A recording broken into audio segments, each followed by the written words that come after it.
রমজানে থাইরয়েডের ওষুধ খাওয়ার সঠিক সময় নির্ভর করে ওষুধের ধরন এবং আপনার চিকিৎসকের পরামর্শের ওপর।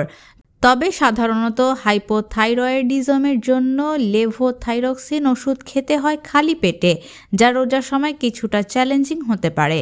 এই ঈদে জামা জুতো অ্যাক্সেসরিজের ডিসকাউন্ট। জেনে নিন রমজান মাসে কোন সময় থাইরয়েডের ওষুধ খেতে হবে। সেহরির আগে অর্থাৎ ফজরের 30 থেকে 60 মিনিট আগে পানি দিয়ে ওষুধ খেয়ে নিন। এরপর সেহরি করুন।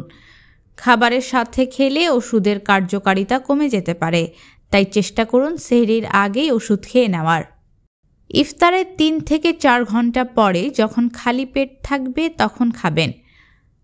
তবে এই সময় খেলে আবার সকালে সেহরির আগে খাওয়া যাবে না। প্রয়োজনে অবশ্যই চিকিৎসকের পরামর্শ নিতে হবে। আপনার ওষুধের ডোজ ও শারীরিক অবস্থার ওপর নির্ভর করে সময়সূচি সামান্য পরিবর্তন হতে পারে।